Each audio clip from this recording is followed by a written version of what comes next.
From Tally to Cali, It's time to wake up. Wake up! Wake up! WarChant.com is your ultimate Seminole sports source. And this is Wake Up War Chant, fueled by DeLuna Coffee. Coffee's for closers only. Now here's WarChant.com's Aslan Hajavandi. And Corey Clark. I have to work on a new open for us, Corey, because it's a new year. Welcome in to the first live show of the year of Wake Up War Chant, which is fueled by DeLuna Coffee, DeLunaCoffee.com. Come explore our world of coffee. It's so. Oh, what just happened? Did you hear that? I think my whole thing just. Oh, I can hear you if that matters. Supposed to play Will Ferrell talking about once it hits your lips, it's so good. Oh no! But we might not even have an air horn. This is not going to be a good. Oh start. no! I'm Aslan. That's Corey right over there. Y'all know that. WarChant.com, your ultimate Seminole sports source. Hit the thumbs up. You're watching us live here on YouTube. This is your Wednesday podcast. When you're like, oh, you guys went live at 6:30 p.m. for the Wednesday podcast. What about the Duke game? We'll update it. Look at you looking all cozy there. Corey, look at you. In Tallahassee, you're back at the Manor in Atlanta. I'm in Tallahassee, buddy. I'm going to the Duke game after we get done with this. So we'll see how that ends up. Hopefully I'm the good luck charm. Hopefully. All right. So basketball game tonight, which we'll have later on the podcast. This is a live show right now. On Tuesday morning, Corey, we got to speak to three newcomers. Apparently, are we getting them, the rest of these guys, Thursday, as in like 2 days from now, or is it next week? It's 2 days from now, but it's not all of them. It's just a couple of them. I think we get the two offensive linemen. We get more than that. We got there's like four people, I thought. Anyways, when they said Thursday, I was like, I thought we were doing this next week, but I guess they're just going to give it to us all this week. But we did get to speak to Micah Pittman from Oregon. Yeah. Now at Florida State, obviously. Jared Verse from Albany. Now at Florida State, obviously. And then Winston Wright from West Virginia, and now at Florida State, obviously. Takeaways from any of those gentlemen, Corey. I know you had to write a story from Jared involving Jared Verse, so I assume that's where you're going to start. Sure, I will. Yeah, he was really impressive. He's a mature kid. He has a mature, just an aura about him where he I can't imagine he's done many of those types of press conferences, right? Like nobody writes about Albany football. And then I don't know where he's from in Pennsylvania, but I doubt it was like a high school football mecca where he's getting Zoom interviewed every day by 10 people. So I thought he handled it really well. I thought the most interesting part of it was him talking about Jermaine Johnson, and that and he said this before, but that he spoke with Jermaine Johnson for about an hour on his trip, and Jermaine was really beneficial because he told Verse how it was. Like he said, he told me the good things about Florida State and the bad things about Florida State. Now, we didn't push him like, well, what did Jermaine say that was bad about Florida State? Is it the morning practices? But which I get. But he said that meant a lot to him because most people were just trying to sell the program and not being real. And he's like, Jermaine kept it real. He told me what I'd like, maybe what needed to improve, yada yada. But it sounded like that hour-long conversation, plus the sit-down he had with Norvell and John Papuchis. And credit to Papuchis, by the way. He got a lot of praise from Verse as being one of the reasons he committed to Florida State. I know Papuchis took a lot of grief, over the season for what happened on special teams, and deservedly so. It was not great, but it was cool to see him getting praise like that for such a big commitment. So Verse talked about Norvell, Papuchis, and Jermaine Johnson as being three of the main reasons he committed to Florida State, man, and I'm excited to watch that kid play. Yeah. Quarantine wasn't bad to everybody. Our guy, Jared Verse, said he gained about 30 pounds. Right. When that all went down back in 2020. And that's an interesting. So he was out for about 9 months. I guess they were quarantined for about 9 months. He said 9 to 10 months. And he got he said his dad went out and bought a bunch of workout equipment. And then, so he worked out a lot. He gained 30 pounds of muscle. And then also the breakfast that he would have, the protein that he would have. He said every breakfast, every morning was the same. He'd had eggs, bacon, ham, potatoes, yogurt, cereal, a sandwich for lunch, and then a big protein dinner. Most important meal of the day, everybody. He crushed it. Then a big sandwich, the big dinner, big protein-filled dinner, midnight snackish, and then he was drinking protein shakes throughout the day. So if any of you guys are looking to gain 30 pounds, which I know we all are, just pack on tight muscle, I guess follow the Jared Verse plan because it worked out for him. And he went from a kid that was signed with Albany because nobody cared about him to a kid that had the biggest schools in the country trying to recruit him. All right, let's take some of these questions on the YouTube. Actually, I want to go here. Cameron, this is interesting. Cameron says, I really love Micah Pittman's brashness and honesty, which I like that. I enjoy, Cameron, that you like that. By the way, we didn't talk about this at all because I didn't do any research until, like last night or whatever. But yeah, Micah Pittman is the son of Michael Pittman of Bucs fame, Super Bowl champion. Yeah. And Michael Pittman Jr. is his brother of, I think, with the Colts now, played at Southern Cal. Apparently, Big Bro told him, hey, go to Southern Cal. But with all that coaching tumult, he was like, plus they re-upped Mike Norvell. I mean, yeah, I like that. You can't turn away when that happens. I did find it interesting because I was Googling it, and apparently, man, and listen, it's college football, man. This is what happens when it's your guys. You turn a blind eye to it. When it's somebody else, you criticize it. But apparently, when he left Oregon on his way out, like he kind of had a little vlog, or he talked about the reason why he was leaving Oregon, and he was just talking about like it really wasn't a very wide receiver friendly offense. It wasn't a very passing friendly offense. Right. And then I kind of asked him a question about it, and he, talked about that, it's something that Norvell's aware of, the reasons why he left Oregon, what was happening to him wasn't right. That was something listen, man, fit and family, man. So it's on you. You put this guy into your program. So I'll take your sort of judgment as knowing who's a good fit for your program, but it is kind of, weird's not the right word, but like that. I mean, listen, Oregon won the Pac-12 last season. This past year, they made it to the Pac-12 championship game. And you got a guy that's talking about, I'm leaving here because I'm not getting the ball enough. And then you kind of welcome into your program. A little bit interesting of a sort of situation to find yourself in. But we'll see, man. Isn't it pretty similar to what, excuse me, what your ACC Defensive Player of the Year went through, though, at Georgia? I don't think he went onto YouTube and kind of was. Oh, no, but I'm saying the reasoning for leaving was he wasn't playing enough. Even though he was going to be on a national championship caliber team, he wanted to go play and get more snaps somewhere else. And it, worked out for all involved. But I think that might be the thing with Pittman. Like, it might look like he's running away from a winner. And I guess he is to an extent. They win more than Florida State right now. But, I guess his reasoning was good enough. And either way, if he can play, good for him. You need guys that can play. You need guys that can catch punts, Aslan. And my man, I just want you guys to know, go back and watch the video. It's all on this channel. My man says he's never dropped a punt. So, he actually said that. He did. Knock on a lot of, if you got any wood around, you knock on it. But he said he's never dropped a punt. And he likes doing it. He's been doing it since Pop Warner.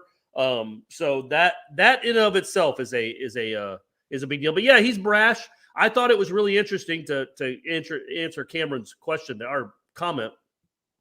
The difference between the kid from West Virginia and then Micah Pittman. You could tell one kind of likes the game, likes the attention, likes the media attention, likes answering the question, is comfortable with it. Like we said, he had a YouTube channel or his own vlog. So he's certainly doesn't shy away from attention. And then Winston Wright, I mean, they were all 9-word answers. God love him. He did it. But my man wasn't here for all that. He's here to go play football and get to the NFL. And both approaches can work. And no matter what, you just feel better about the wide receiver room. A lot better. Yeah. I did like that too. Just like, yeah, man, this puts me in good position the next few months to try to make it to the NFL, which remember used to be a bad thing, everybody, but it's fine again. It's fine again. Right. Sure. We're not taking phone calls, but we're kind of in the same rhythm here. We got Wes from the Villages popping in with a question. What are your thoughts? We'll begin with you, Corey. If they, that being Florida State, it is a Florida State podcast and show. What are your thoughts if they don't get another defensive end through the portal to put Briggs? Okay, all right, guys. All right, so if they don't get somebody else, what about putting Briggs on the opposite side of Verse? So then your starting four, your front four is Briggs, Cooper, Lovett, and Verse. That would be a really good D line. I agree. Yeah, I think that's probably if they don't get another even if they do get another defensive end, I think there's a chance Briggs gets moved back there. And yeah, I don't know if I'd say it's a really good defensive line. It won't be as good as the one you just had, I don't think, because I don't think the combination of Briggs and Verse is as good as Jermaine and Keir Thomas, but it'll be good enough to win games, to not get run through. and to actually put pressure on the quarterback. So yeah, I mean, if they don't get another defensive end, then that's probably best case scenario. You've got to have, but either way, you got to have some dudes that have been in this program for a couple of years, like Briggs, guys like Peyton going into their second year, Quayshawn Fuller. Those guys have got to step up and become reliably competent college football defensive linemen. You know what I mean? You can't have a huge drop off. I mean, you might, but you don't want a huge drop off from ones to twos like you had this past year, in my opinion. Also of note on Tuesday on the recruiting front, people talk about running back as a need. Well, your wishes were heard. Yeah. Prayers answered, if you will. Trey Benson from Oregon committed to Florida State, and Mike Norvell, 6'1", 200-pounder. When we did the recruiting chat last week, Michael said that his thought was if they did get a running back, they were probably going to go after a guy with some size. 6'1", 200, that's a pretty healthy sized guy. But when Norvell tweeted out his excitement about this prospect, which he can't officially, I guess, name him until everything's official with the paperwork and whatnot, was saying, big time speed. Apparently this is a guy that ran, I think, the 100-meter dash in 10-point-something seconds. That was pretty good. Coming off injury in 2020, he redshirted. He injured himself late in December of 2020, or rather beginning of December 2020. And I think he played in 2 games, a total of 14 snaps this past season. Trey Benson. It's kind of like a low-risk, high-reward proposition here. I'm cool with it. I don't really, again, I wasn't panicking or pushing for a running back. But if this kid is now coming off 2 seasons removed from a knee injury and feeling good and feeling strong, and Mike said that they did their due diligence on his health, checking his background on that. So, yeah, man, let's see how 6'1", 200-pounder fits in the backfield there. I'd say, again, like a low-risk, high-reward signing. Why not? I guess it's kind of, if anything, it's the argument. Like, why not? Why not go ahead and try it out? Yeah, I mean, you'd hope they have more of a reason to offer a kid than just, hey, why not? Let's give it a shot. I would hope they have. We talked about it on headlines. Like, he was on his official visit this weekend. Do you make him do jumping jacks in front of you? Do you make him like run to midfield and back just like as a joke? Like, hey man, let's see just to see what it looks like, because when he had 6 carries this past year for 14 yards. That doesn't mean, but again, it's a wild card in the sense that the guy hasn't been fully healthy for since his injury in 2020. And we don't think it was like the Mackenzie Milton devastating injury. It was an ACL, right? And he did it at the end of 2020, so he wasn't really fully healthy for the start of 2021. Never really got in the rotation. They know this kid. They recruited him out of high school, out of Greenville. I guess he's out of Greenville, Mississippi. Yep, the Delta. So, he is a big kid. He's bigger than Toafili. He's bigger than Ward. And you need some depth there, because I don't know if DJ Williams is coming back. He hasn't announced anything, so I assume he is, but who knows? I definitely think you needed to upgrade or get some depth at running back, but it's just hard to know what this guy is. So I guess I get the skepticism of how good this guy is, but it's also the portal. Like, you're not going to get a guy that ran for 1,700 yards. They don't come out typically. There's a guy with 1,200 yards from Oregon and 11 touchdowns in the portal. But where's he going? We don't know yet. Travis. So they lost both their running backs. Yeah, come on, Oregon, get it together. What's going on, Dilly? What's going on over there? I don't like doing Oregon. Yeah. So I guess it's worth the risk, because apparently the upside is high. If he's that big and runs under 11 in the 100 meters, or has in his life, then that means the upside is high. You just don't know how healthy he is. Some guys never get fully back. But in this day and age in 2022, most people that have injuries like that, heck, look at Cam Akers. That's incredible. That's amazing. So you can come back from injury quicker than ever and better than ever in 2022. So they needed a running back, and they like this guy. So it's a risk they were willing to take. Let's see if it works out. He might end up being awesome. He might end up being unbelievable. Yeah, that's why I think it's definitely worth a shot on that. All right. I don't want to make him wait any longer. I've been worried sick about this guy, but he's back, and I think we're back here too. Yes. Got it back working. Good work, Aslan. You better for Ray. I was trying. What? Ray Pereira, y'all. Happy New Year, Ray. Aslan and Corey equals Goat City. Amen, Ray. What's causing all this discussion about 10 wins? What's causing all of it? Let's wait till spring practice to see how these new guys perform. Go Noles. That's fair, I guess, right? Yeah. But right now, Ray, as we sit here again, I'm not as bullish on Mike Norvell as most other people that listen to the show and, help, make the show happen. But if you feel very good about it, I mean, listen, this team was an unsuccessful football team in 2021. They weren't a bad football team. They were unsuccessful. It's a little bit of a difference there. Yeah. You could see some things happening. There was some encouraging signs of life, a lot of one-possession games. So if you're going to, and again, man, every time there's a new guy coming in the portal, we release a video about him. Michael feels really good about him. You all feel really good about these guys. You got a 6'7" wide receiver. You got a guy who's returned 2 kickoffs for touchdown.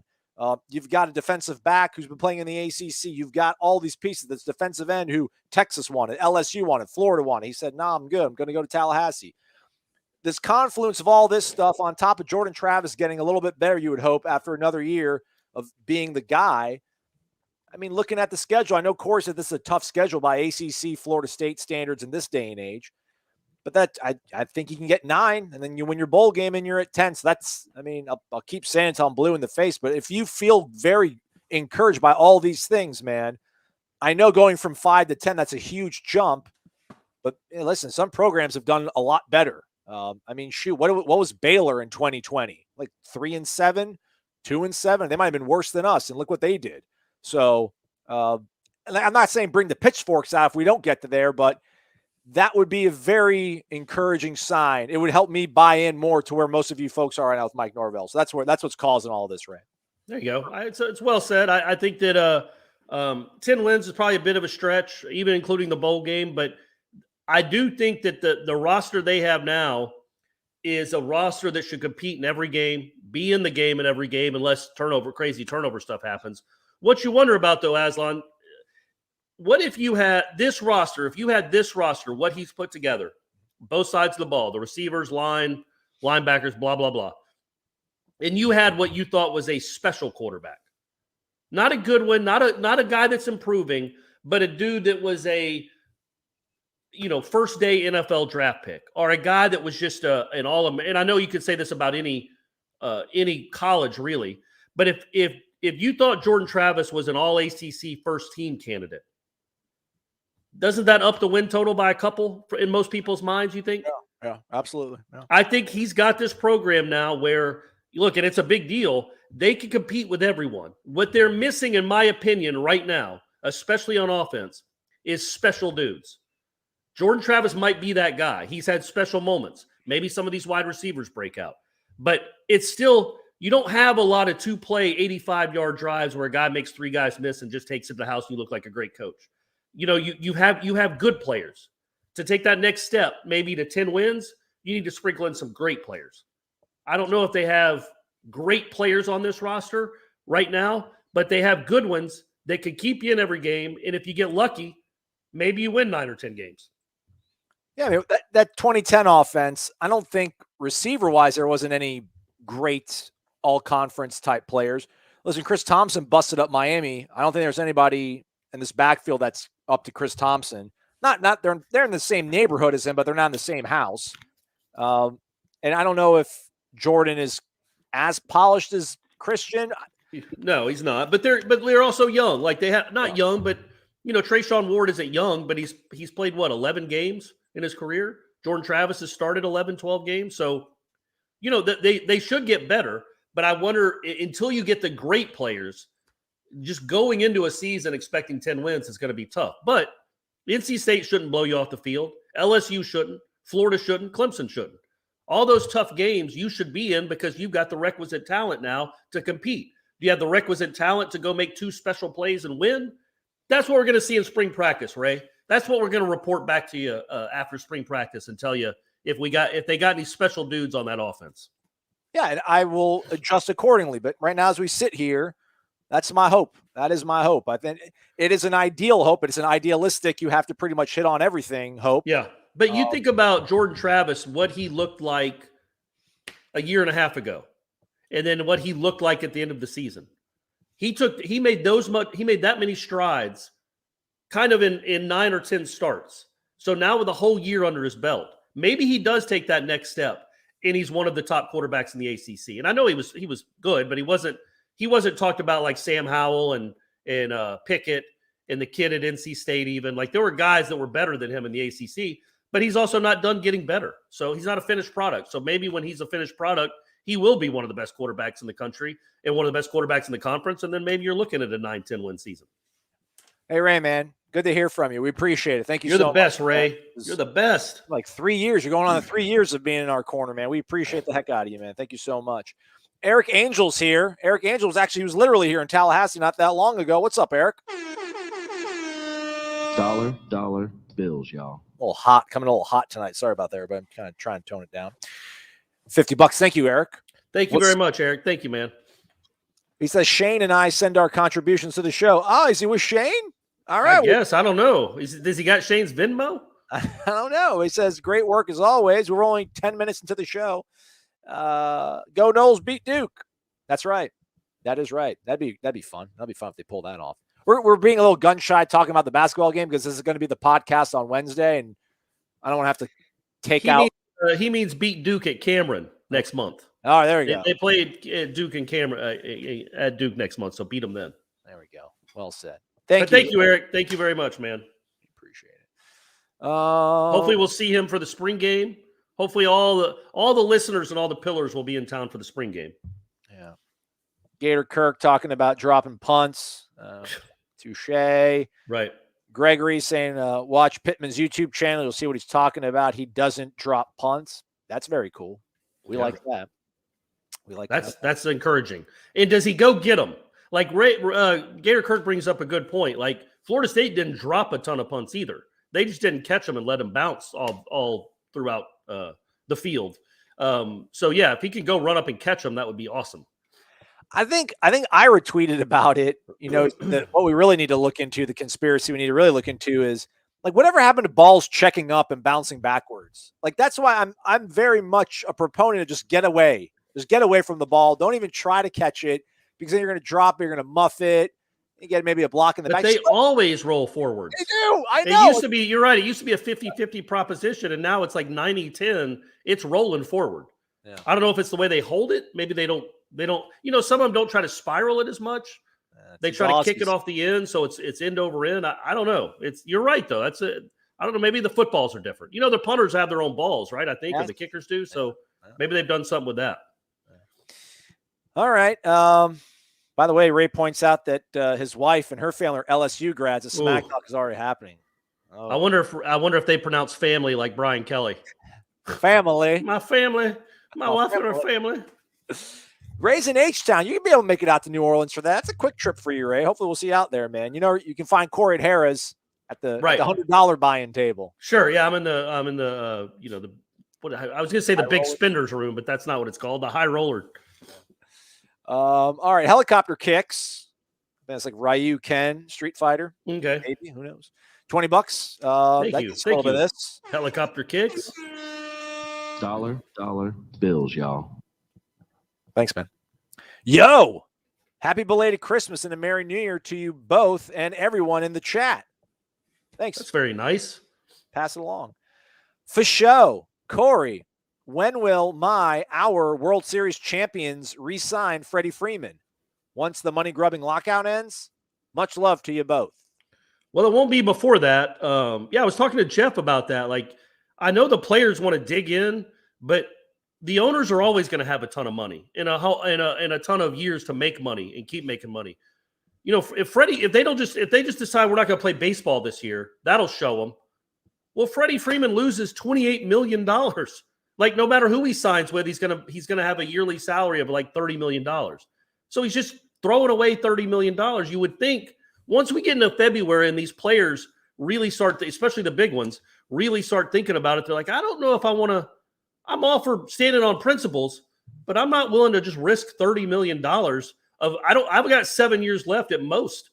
I don't have much more time to earn this kind of money. I want to go ahead and play. Can we vote? Can we play? I want $30 million, guys. But yes, hopefully as soon as they're allowed to re-sign people, they are re-signing them. I would hope they're still having talks, even though they're not supposed to. They really need to be having talks and re-sign him. I would be I would be very, very angry at the Braves if they didn't re-sign Freddie Freeman. There you go, helicopter kicks. Our own Ken Rosenthal / Jeff Passan. Breaking it down. Like, how about Yahoo? Look, I just think Yahoo had Jeff Passan. He's now at ESPN. Yahoo had Adrian Wojnarowski. He's now at ESPN. And they had Pete Thamel, who's moving over to ESPN. Like, Yahoo's like the breeding ground. Like, it's the pipeline, man. It's the pipeline. Like Albany. We just just get the best player from Albany every year. Cameron points out astutely, we did take Jayshon Corbin after an injury. Look how that turned out. True, that was a hamstring though, not a knee. But it also but for sure, in Corbin was a lot more highly thought of coming out of high school than this kid. And I think he was wasn't he the starting running back at A&M until he got hurt? And he was a kick returner his first year. So he had proven a little more, but absolutely.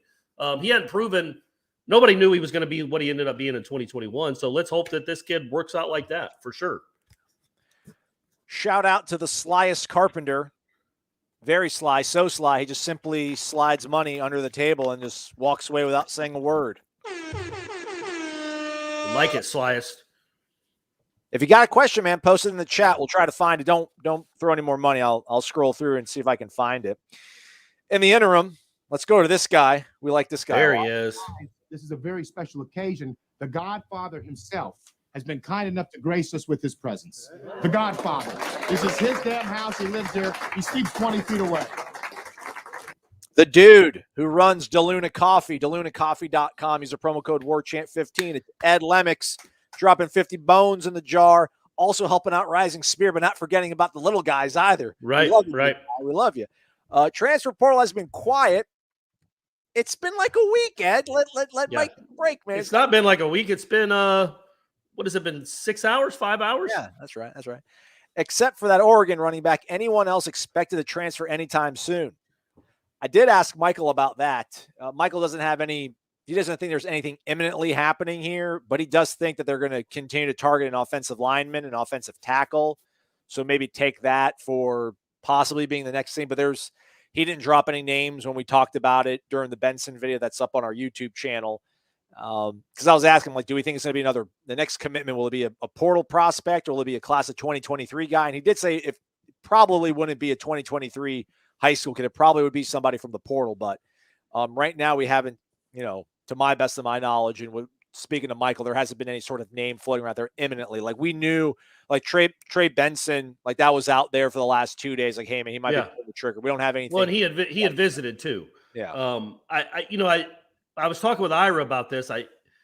They have 32 spots that you can sign this year. They have 30, depending on if enough players leave, which I think they'll be able to fill that. So right now, I think with the 10 portal kids and the high school signings, I think they're at 26 or 27.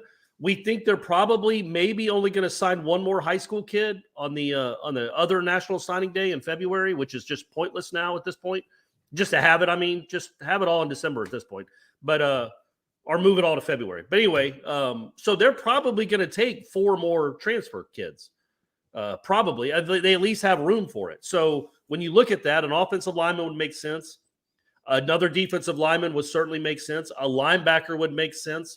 And then probably a quarterback would make sense. I think those are you've got plenty of wide receivers now. Your running back depth chart is 4 deep right now. You got offensive linemen, but you're always looking for more than that, and you're always looking for more defensive linemen. So one of those maybe, and then you're probably set. But yeah, they might have a transfer class that's almost as much as their high school class, which is the way of the world now, I guess. Yeah, I do wonder. I don't know. You mentioned linebacker. It wouldn't hurt. You have to have forethought and look down the road. But I'm just so focused on this upcoming season. I just feel like you like Deloach, you like Gainer, you like Bethune, make it work kind of thing. But it would not hurt. If somebody's out there, if somebody's out there, I think at this point, honestly, even if it's a wide receiver, it's best player available. If you get a guy that can come in and start immediately, even at wide receiver, where you've already got 4 guys, like if that kid from Oklahoma had said, you know what, I want to go to Florida, the state of Florida. Instead of USC, you'd be like, okay, yeah, we'll take you, man. I know we've already signed 4 other guys. We'll make room for you. you if there's something out there, even at tight end, where you have 1,000 of them, if there's a good player out there, man, I think right now it's probably you've addressed needs, right? Every single one you've hit, except quarterback, and I do think we all think you need at least a depth quarterback. You've hit every other need, so at this point, it's about finding the best player out there. And don't you think wait until the spring? Like there's going to be at least a couple options after the spring because that's when depth charts get figured out. That's when kids can read the writing on the wall and be like, okay, I don't think I'm in their plans to start here. After the spring, you probably get 2 or 3 more guys, I would think. So it probably will be pretty quiet here for the next couple months, don't you think? I don't know. I think they might. I don't know. Like a quarterback, I would think if you're a quarterback, you probably want to get here for spring. But then again, I don't know. I think that the whole window. That window might have closed already. I think if you're a quarterback now that's not in the portal, you're at your school trying to win that job, and when you see in the spring that I'm not going to win it or it's going to be really tight, then maybe you decide to go somewhere else. I guess I don't know. Yeah, hey, shout out to Chubba, by the way. Yeah, Nebraska, go Big Red, man. I root for Nebraska. I want to see them do well. So me too. They're one of the '90s powers that I root for. The one down south I don't root for as much, but. Nebraska, I definitely do. And I thought it was interesting. They already have a quarterback commit? A kid, they got a kid from the portal, I thought, from Texas. Yeah, Nebraska Thompson did. Yeah, Casey Thompson, who's good. So that was interesting, I thought. I think it's an open job as opposed to one where he'd have to wrestle it away from an incumbent starter like he would in Tallahassee. He and Casey Thompson right now are on equal footing. So that's the reason to go there and try to win that job. Now, if he doesn't win it, we'll see if he wants to stay in Lincoln. It's hard to go from Arizona to Tallahassee to Lincoln, Nebraska. Yeesh. Well, man, it's a one-time transfer rule. So, yeah, that's right. Yeah, he used it, which is very interesting because I think Casey Thompson actually played pretty well for Texas. I'm really surprised. I mean, I know they got the Quinn Ewers guy, so you have to kind of tailor everything around him, but I like Thompson a lot. Question to you, Corey. Michael was pointing out the fact that. Let me ask you this first before I get to that. If Jermaine Johnson was like a redshirt sophomore and had the year that he had this past season. Say he'd only been in college for 3 years, let's say he'd only been in college for 3 years. Do you think after the season he put together, he comes back, or do you think he still leaves if he's eligible? I ask that because Michael was pointing out the fact that if you look at most of these transfers that Florida State's pulling in now, whether it's Micah Pittman, whether it's Trey Benson, whether it's Jared Verse, these guys they're more than 1 year loners. But I'm thinking if Verse has a Jermaine Johnson-esque season, if Trey Benson is lightning in a bottle and is running that sub-11 100 and he's barreling over people, or Pittman has a crazy breakout season, they could leave. But that's a good thing, though, right? Well, yeah. If they have a good enough season to declare themselves for the NFL draft, Florida State will be okay with it. That would be a surprise, I think, on all those players. But yeah, I think to answer your question, if Jermaine Johnson was draft eligible and had the season he just had, what would be the reason to come back? He's going to be a first or second round pick, you would think. I don't know that he could. What else could he do? So I would think he'd still go pro. But yeah, the beauty of these transfers is I think most of them or all of them have multiple years of eligibility remaining, right? Like Keir Thomas didn't, and Jermaine Johnson didn't, Andrew Parchment didn't. But I think all these other guys, they might not stay the whole time, but they have multiple years remaining.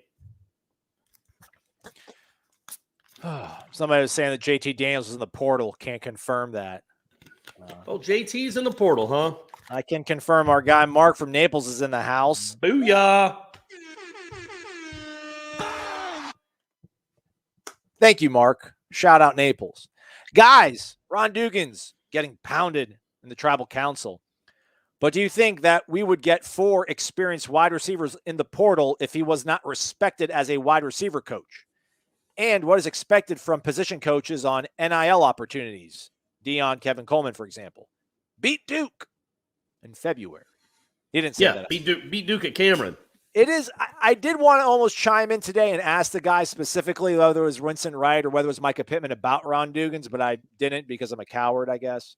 Or no, I just didn't feel like I got a lot of stuff going on. I had one question or two for each of them. They didn't mention him, though. They especially specifically Micah Pittman. Micah Pittman went on and on about Mike Norvell producing receivers that are in the NFL. which I don't really know Antonio Gibson. I know Kenneth Gainwell's doing well, but he's a running back. But hey, man, if you're in the NFL and from his offense, but he mentioned the other kid that had 1,000 yards receiving for a couple years at Memphis. I can't remember the name off the top of my head, but Andrew something, the kid that he's a kid that they took from nothing and made him into like an All-American practically. Yeah. Nobody mentioned Dugans, but yeah, it's Mike's offense, man. It's Mike's offense. Atkins is the OC. He did mention Alex Atkins, Micah Pittman. That is, it's writing on the wall doesn't look all that great if you've owned stock in Ron Dugans being in Tallahassee.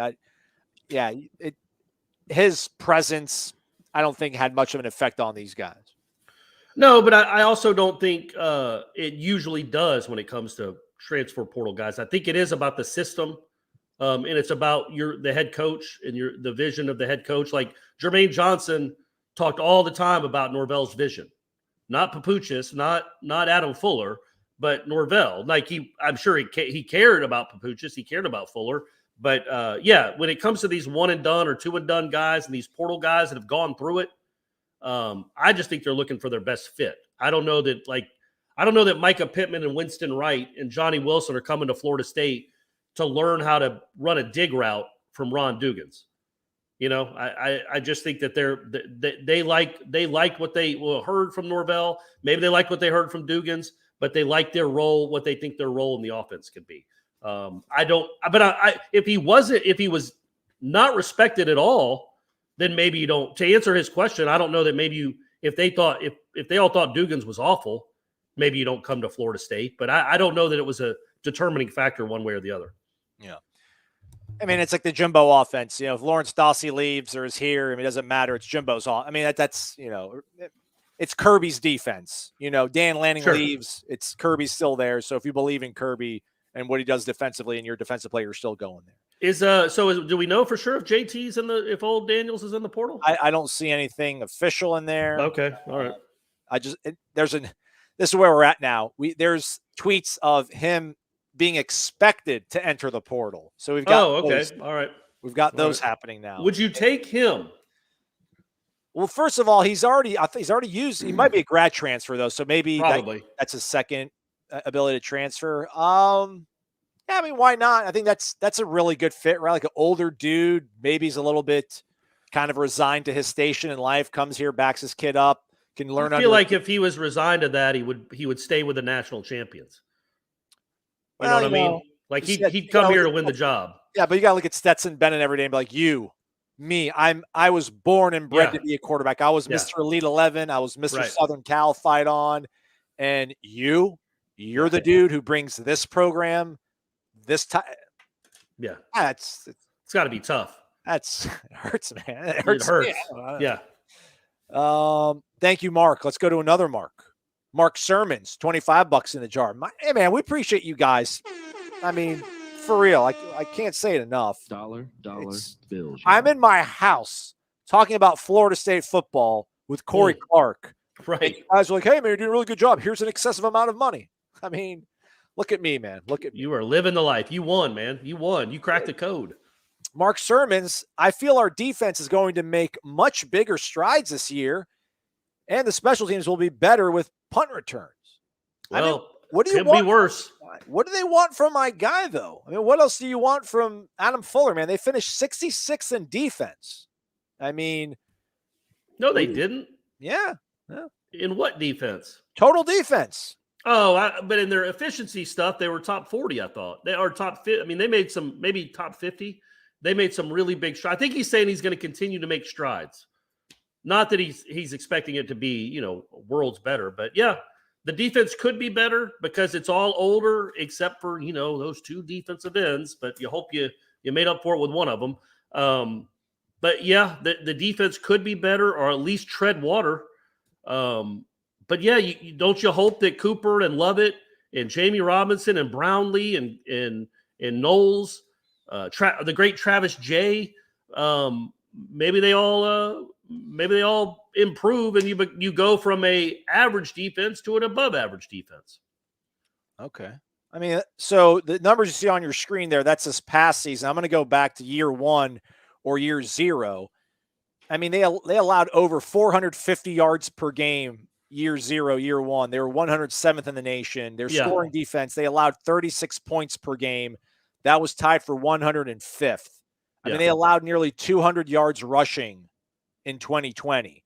So look at what they've taken almost over 50 yards of rushing defense. They've gotten better. They Almost cut 10 off like points. 80 yards of total offense and 10 Yeah. points. Yeah. So If they do that again, if they go down to 297 yards allowed and 18 points, we're going to a New Year's Six bowl, baby. yeah, man, we're going to Orange Bowl. By Yeah, the way, yeah. look at those red zone numbers. As bad as they were in third down, and they were awful. I mean, good grief, they were 105th in third down percentage and 128th in fourth down percentage, which is good night. Look at the red zone, 15th in offense and 7th in defense. Yeah, Okay, man. I see what's going on. Punt returns 118. Got to work on that a little bit. So yeah, so that's another thing. I'm not even trying to be funny, Corey. They averaged 4 yards on. I can't even recall one punt being returned for 4 yards. No, they had Keyshawn had like a 30-yarder against Jacksonville State, and other than that, they averaged less than 2.5 yards per return. It was just unconscionably bad. They will get better at that. I have full faith in that. And so, if your special teams are better, substantially better, they just have to be. And even if your defense treads water, you expect your offense to be better. So, if 2 of your 3 are getting better, and the other one even stays kind of average, which is what that defense was, it should result in a couple more wins. Okay. You know, it just should. That's what I was going to ask pretty much right there. So if your offense is better, your special teams is better, and your defense maintains, Yeah. how much better can you be? I mean, that's Yeah, where, I think it's a couple more wins. Your offense, just think if your offense averaged, 7 more points a game. You know, that's probably an extra win or two. And maybe it averages 14 more points a game. Maybe the thing takes off. Maybe that bamboo shoots up to the moon. And we're all pandas climbing on it. Well, they don't climb bamboo, do they? They eat it. What do pandas climb? Just trees? I don't know, but bamboos shoot up through this, so maybe they climb to the top of the bamboo to get the leaves. Well, I feel like a bamboo would give way. It's not thick enough to support a panda. But they're light bone. They're light bone. They're not very dense. They're Okay, somebody look it up. What kind of trees do pandas climb? all right. Let's see what else we got. Oh, here. good. Ray's going to be at the LSU game. Yeah, Good, so man. You better look this up, buddy. Somebody was asking. I can't find the comment now. Do you think? I don't know. You want to give us like a probability, questionable, probable, doubtful of AJ Duffy outperforming Tate Rodemaker in the spring game? That's a good. Yeah, Duffy's a wild card, man, because he is on campus, right? Yes. So that's a big deal to be here for the spring. Well, Rodemaker was here for that. Well, it wasn't really a spring though, was it? Yeah, man, look, Tate's on the team. He's on the roster. Nothing has been in the portal about him. So this is his make it or take it or leave it year. You know what I mean? Like if you get outperformed by this kid, his first 3 months on campus, and you've been here for 30 months, talk about writing being on the wall. I think Rodemaker, I'd say doubtful. I think Rodemaker will outperform him in the spring game. Okay. That's what I'm saying. I think Rodemaker, his experience, with the system, with the players, I think he'll probably be better than Duffy 3 months out of high school. But the question is, who's better on August 20th? Who's better in the third quarter against Duquesne? That'll be the real question moving forward. And when does JT Daniels play? Does he come in the second series? What do you got? What do you have to do to keep him happy? I cannot imagine it's that. I mean, gosh, it's going to be late August. It might be on my birthday. We're talking to Mike Norvell during game week before Duquesne. I can't see it in my mind. I cannot imagine, Ira saying, hey, man, can you tweet out the depth chart? They just released the depth chart for the Duquesne game. I cannot see Jordan Travis, and then behind him, I can't see it saying Tate Rodemaker or it's saying Jordan Travis and behind him saying AJ Duffy. Like, I just can't see. You can't see either one. I can't. I mean, what if it says or Tate Rodemaker or AJ Duffy? No, man, no. All right. They gotta. I mean, I know that sounds like I'm being disrespectful to these kids. The deal though is, man, you've got a guy that you really like at quarterback, and I'm talking about AJ Duffy, who just came in. Yeah. So you have to get there's such a small window of a guy you need. You don't need a quarterback that's got multiple years left, but you want a quarterback with experience, right? but you also don't want a quarterback that is coming in thinking he's going to be the starting quarterback, because he probably won't. So you need a guy that will come in, be happy being a senior backup, and just being there for depth purposes. Well, there aren't that many guys flying through the portal that just want to leave one program to go be a backup for another, especially as a senior. So that's kind of because you don't want to scare Duffy off, because they really like Duffy. So it's a fine line they have to thread here, trying to find the right guy to be your emergency backup in case Jordan Travis gets hurt. But that's why it's going to be, it might be those two guys and only those two guys, because that's a tough profile to go find. I mean, you're right. You're not wrong. It's just when we're looking at what they're doing in the transfer portal here, man. I mean, other than maybe Greedy Vance, none of these guys are being brought in for depth purposes. I mean, these guys are being brought in to start and make a difference. Now, again, how do you pitch that to a quarterback? Like, do I want the backup quarterback from Toledo, or no? I don't want Alex Hornibrook Part 2. I want a guy that is like Tyler Van Dyke. If something goes wrong, and the guy's got to go in there. I mean, it doesn't have to be that young, but But I think Hornibrook is probably your ceiling. If you're not willing, if you believe in Jordan Travis and be your starter for the next 2 years, and you also want to keep AJ Duffy happy and engaged, I think Hornibrook is like the ceiling of the guy you can bring in. But I don't know that a Hornibrook would come here. And yeah, it does. It does you no good. Like in that, if Jordan does go down and is out for 2 weeks, then yeah, I know, man. It's a weird. I mean, truth be told, if Chubba was still here, you'd feel perfectly good, wouldn't you? You'd feel perfectly good. He could have transferred next year to Nebraska and still had plenty of chances, but that didn't happen. That didn't work out. That's the one guy, and I don't know that Chubba was ever going to play here, but out of the guys that have transferred this last year, that's the one that you kind of wish was still on the team because of what he meant for depth purposes and his upside. I think we all think he had at least some upside. Just how could you leave if you feel like you weren't getting a fair shake here? You leave here to again go somewhere else that already kind of earmarked a guy to. That's hey man, but you got to go and compete. Casey Thompson's got to go earn it. Got to go earn it. I guess so. Alexander Franz, why not push for more? All right, there we go. Why not push for more Alabama and Georgia players since we had so much success with Jermaine Johnson? I'm with you, buddy. Absolutely, Alexander. They and that's a good selling point. Hopefully Jermaine still has some friends on that Georgia team and say, hey, man, why don't y'all come? You see what I did in Tallahassee? I could barely get on the field with you guys, and I was the player of the year in that conference. Well, that's not true. He got on the field quite a bit. They really would have liked to have him in 2021. But, yeah, man, I'm sure they go after the Georgia players that are in the portal and the Bama players that are in the portal. But, that doesn't mean that you're going to get them all. I don't think they're not going after them. But it would help. You would think it would help that you had such great success with one of them. Slyus Carpenter, who did drop some dollars, appreciate it, says, I think 8 wins is the number to get. All right, man. Again, these are not in order. So look at those games though, Aslan. We did this on Seminole Headlines. Oh, come on. This was a wake up war chant. No, question. somebody asked us to pick out the 6 wins. Just 6 and stop there. Well, obviously you're going to win the Garnet and Gold game. So that's 1. I got Garnet, by the way. I'm giving 6. You're going to beat Duquesne. We think you'll beat Louisiana, even though they lost because they lost their coach and a lot of good players. Boston College at home, Georgia Tech at home, Wake Forest at home, at Syracuse. I think you would say all of those you're probably favored, and you could, even if you just won those games, the ones I just mentioned, that's 6 wins right there. At Syracuse, Georgia Tech at home, Wake at home, Boston College at home, Louisiana and Duquesne. Now, I know Wake, you just got beat by Wake, so that's not a gimme by any stretch. I'm just throw at Louisville in there, flip a coin with those two. That's 6 wins right there. And then if you play well in those other 6 games, you might have a chance to steal 2 or 3. Right? I mean, LSU isn't unwinnable. A lot tougher now. 10 wins looks a lot tougher when you. I know it's tough, man. LSU isn't unwinnable. Neither is Clemson. Yeah. Neither is Florida. None of those are, man. None of those games are. What's the toughest game on the schedule, you think? At Miami. Isn't that something? And you just beat them. Yeah. Like, it's not Clemson. It's not Florida. It's at Miami. Even that game, again, eminently winnable.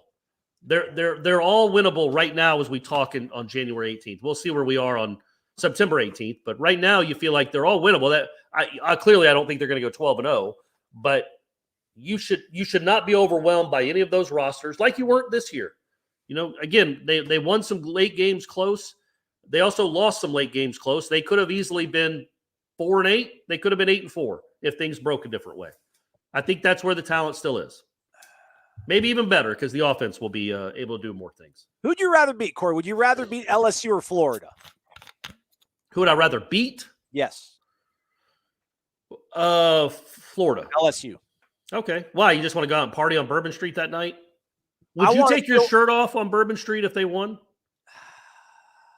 It depends in what fashion. Like if it was like a, Ryan Fitzgerald hits a 50-yarder off both uprights, and goes in. Oh. Yeah. That's what it has to be. What if it was 42-6? You wouldn't do it then? No, man. I'll just do the Conor McGregor walk down Bourbon Street. On Sure Bourbon on, Street, yeah. And dump a hurricane on you. Yeah. Like I did with the champagne. Just Yeah, dump a whole hurricane on you. But yeah, Florida's still your rival, right? You beat them at home. That'd be good. I just want to feel good. I want to legitimately feel like good. Halle Berry in Monsters Ball. It's an old school reference. Sorry, folks. Hope you've seen that movie, or if you haven't, don't worry about it. Don't worry about that. But yeah, you just want to feel good. I got you, man. But a win over Florida would make you feel good. But you don't want to end the season with another loss to them. I know, but at least you'll be in a bowl game, you would hope. Well, right. I want to always beat Florida. I never, ever want to lose to Florida, but I'm just kind of trying to go off brand or whatever. Just how cool it would be I don't know what LSU is going to be ranked preseason. I'm sure they'll be ranked, though. I don't know, man. They were 6-6 or whatever, 6-7. Yeah, it's Brian Kelly. It's LSU. Oh, they recruited well before he got there. I will say this. Top 15, but 23. I love that they start out with Duquesne. I know people might roll their eyes and be like, what is this stupid game? But it is high time you started with a game like this that a lot of SEC teams do. Wake Forest does it. Syracuse does it. NC State always does it.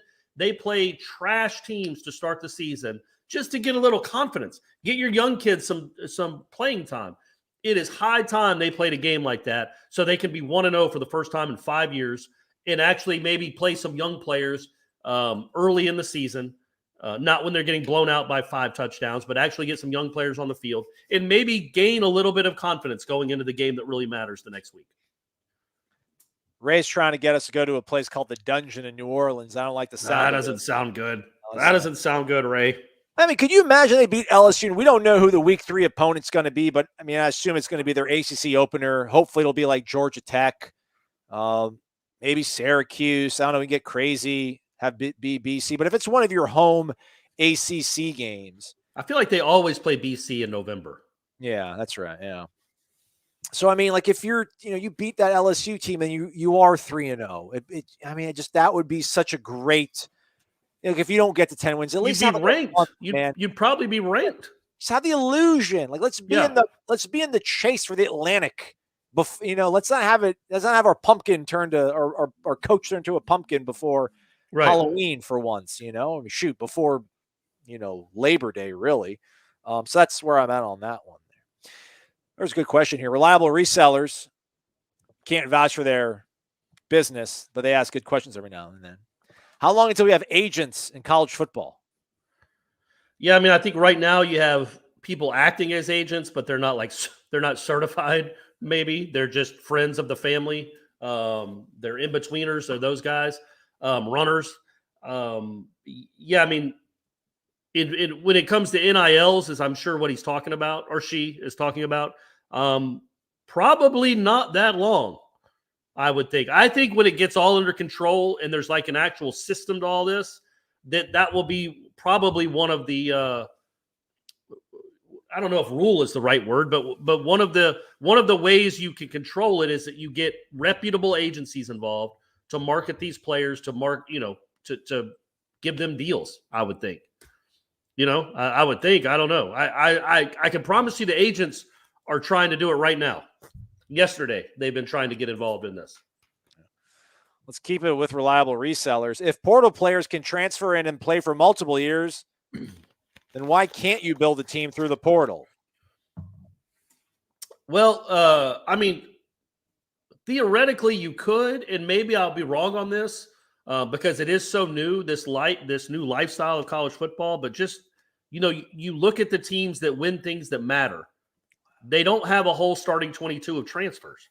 They have guys that learn the system, come up through the system, and by the time they're in their second or third year, they're really good football players that know what they're doing. And, a lot of guys are in the portal for a reason. Nakobe Dean wasn't in the portal. Bryce Young wasn't in the portal. I voted for him in the Heisman. Who was the linebacker for Alabama? Will Anderson. Will Anderson. He's not a portal kid. I don't know that you can go get those kind of players in the portal. Maybe every now and again, but typically, those really good guys stay where they are. So I think the special guys that I was talking about to start the show, I think by and large, the way you're going to have special players on your football team is to grow them from within and not go and land one from Nebraska or Nevada or North Dakota State. I'm going to stay with the ends. Just you need to bring them up through your system. There aren't many Jameson Williams out there that transfer. There just aren't. So you could, but I think by and large still needs to be mostly at least 2/3 high school kids. Gator Kirk did some research. Apparently, naturally, the giant pandas live in rainforests. These forests are filled with wide canopies of broadleaf evergreen trees. Okay. So there's that. Also, the internet says pandas can climb as high as 13,000 feet. What? That's absurd. That's not true. So planes are dodging pandas? Like, how would anybody know that? I guess climb like a mountain, right? Like there aren't 13,000 foot trees. Yeah. But still, you wouldn't even think of pandas being in the mountains. And why not 13,050 feet? Does their heart explode once they go above 13,000 feet? What a weird fact that is. Mark, Tulane grad, already booked my flight and hotel for New Orleans. Look at this There guy. you go. Now we need to get Corey Naslon on the stage at Cats and Meow for a karaoke duet. What would they sing? Oh, I don't know. Islands in the Stream. That's always my go-to. Total Eclipse of the Heart is a good one for a duet. karaoke. We need duet, though. We need duet. Well, Total Eclipse of the Heart, there's the dude singing Turn Around, and then you would do the other part. So look, Mark, we got 8 months to think about it. We'll come up with something great. But no, we won't be on the stage at Cats Meow. I love that place, by the way. I'm not a big karaoke guy, but I love Cats Meow. It's always a good time. Well, if you're in there, somebody's going to call you on stage, and you're going to have to sing something. All right. What's that song you wrote for the girl? Do you still know the words? Hey, stop it. All right. Stop it. 229 days, by the way, 228 when you're listening to this on your podcast until we get to that game. Not the opener, but the what about Duquesne? So Duquesne is 221 because it's 8 days before. Mm-hmm. Look at that. Look at that. We got somebody else here that dropped some damage. Lots of it's just James B, y'all. It's just James B saying what's up. You know what I say to James B? I say why'd that go there? I say Horn Gang. James B in the house. Good seeing you live, he says. Yeah, man. I don't know if there's anything going on in Pensacola this summer, but I'm sure Corey will be back out there with Jeff spreading the gospel. That's right. I hope so. That was fun. That was a good time being at the Seminole Boosters out there. We should do our own tour. We should do a War Chant booster tour. Yeah. Cameron says Michigan State basically built a portal team. I mean, and they were good, not great, right? Like that. I guess they're kind of my point. Maybe Michigan State will never win a national championship. I don't know that we'll ever live long enough to see that. But yes, they went from not good to top 15 really quickly because of the portal. I don't know if the ceiling gets any higher when you're just building off the portal. Now, that's all my point. That's my point. And I don't think Florida State is, by the way. I think they got some guys they really like, and hopefully these linemen in 2 or 3 years will look like the Georgia or Alabama offensive line. Michael Bainter wants to know about the deep, dark underbelly of college athletics. What happens to the scholarship players that are not being a contribution to the team but are good kids and don't want to leave to allow room for transfer students to come in?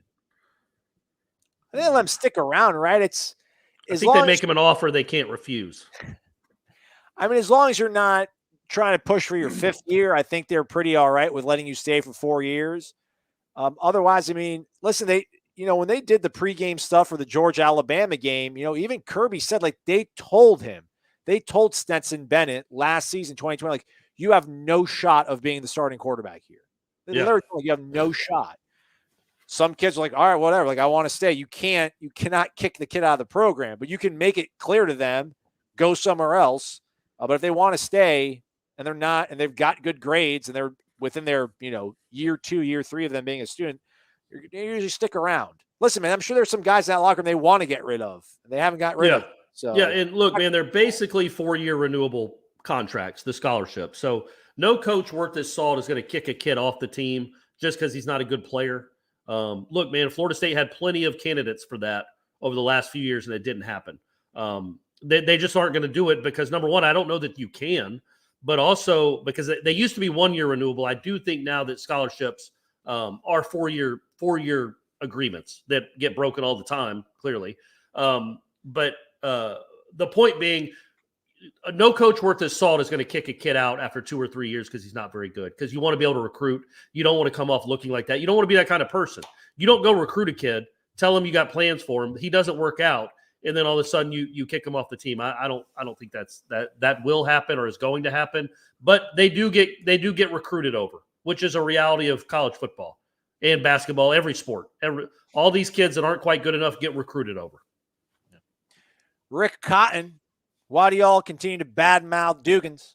What elite receivers would go to a school in which the quarterback play has been horrendous the past 5 years? Jordan Travis was sacked 25 times and passed for 1,500 yards last season.